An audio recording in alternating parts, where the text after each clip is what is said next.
Thank you very much. First of all, it's very unfair that chronic MLK has to be covered in 6 minutes.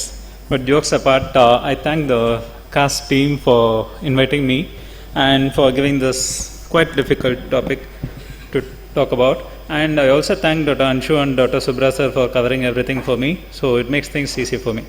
So let me try to, in the next 5 minutes, talk about the 4 ligaments, the 3 types of chronic MLKI, the 2 important surgical considerations that you have to keep in mind, and the last take-home message.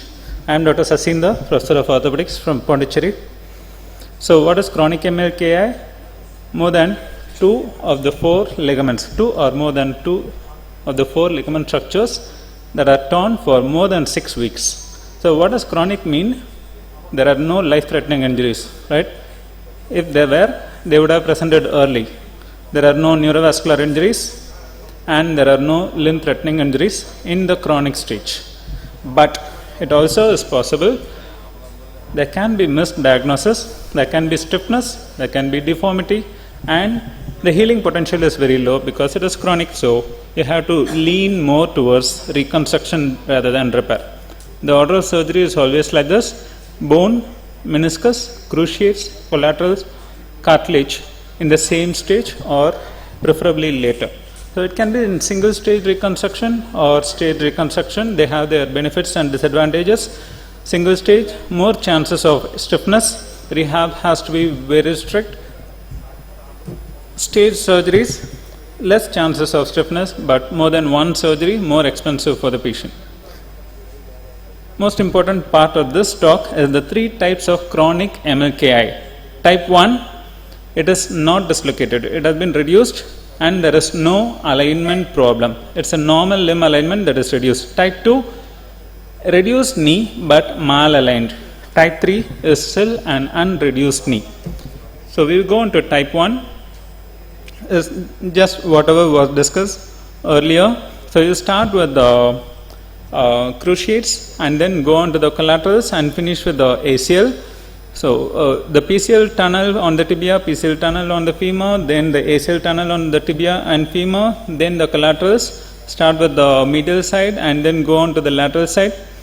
As far as the medial side is concerned, if the valgus is positive only in flexion, that is 20 to 30 degrees of flexion, possibly you can do only an essential reconstruction, no need for POL reconstruction, but it is also positive in extension, then you have to do a POL reconstruction.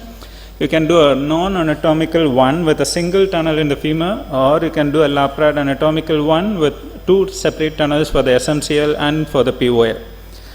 On the lateral side, the medial side and lateral side, the anatomy is very important. On the lateral side, if it is only the FCL or the lateral collateral ligament that you are concerned about, you can do a Larsen reconstruction, or you can try to reconstruct the popliteus tendon non-anatomically or anatomically if the popliteal tendon is also torn.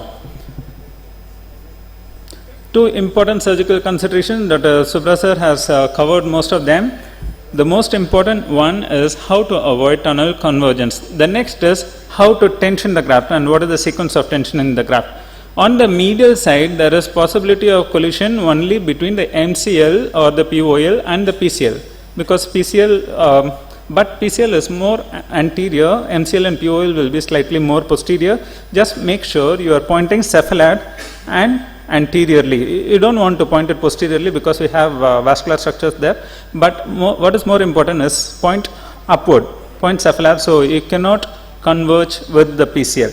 On the lateral side, you can have a convergence between the LCL, PLC and the ACL, because the ACL is also on the lateral femoral condyle, but the ACL will be more posterior and the LCL, PLC will be slightly more anterior. Again, pointed anteriorly, so it doesn't converge with your ACL tunnel on the femur.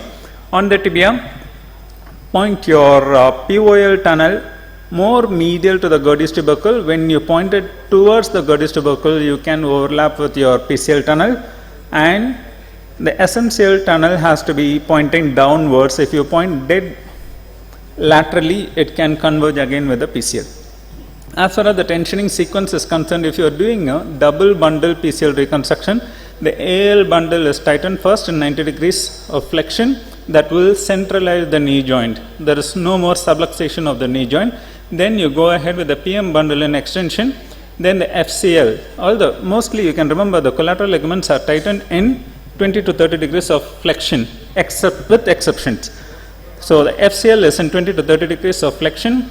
Then the posterolateral complex. The exceptions are the posterolateral complex and the posterior oblique ligament. Posterolateral complex in 60 degrees, ACL in full extension, and the posterior oblique ligament also in full extension.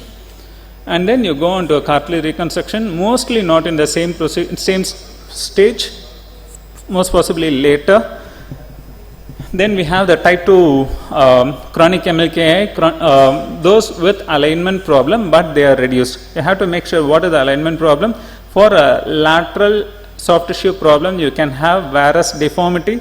So you have to correct it. You have to do a valgization surgery. You can do either a lateral closing wedge surgery or a medial opening wedge surgery. Or for a medial soft tissue problem, you can have a valgus deformity. So you have to do a varusization surgery. So either you do a medial closing wedge or otherwise. Sometimes you can have a chronic ACL tear with an increased slope. You have to do an anterior closing wedge osteotomy, or decreased slope in a chronic PCL tear, where you have to increase the posterior tibial slope by opening the wedge anteriorly.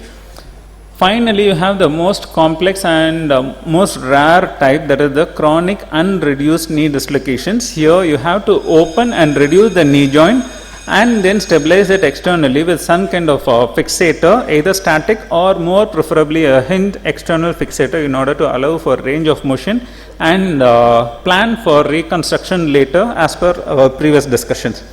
So this is an example of a posterior knee dislocation that is stabilized with an external fixator with a hinge, or an anterior knee dislocation again with an external fixator. So finally, the take home message is, yes, it is possible to reconstruct the knee just like you are reconstructing a set of Legos, as long as you stick to the principles of the surgery and then plan your rehabilitation.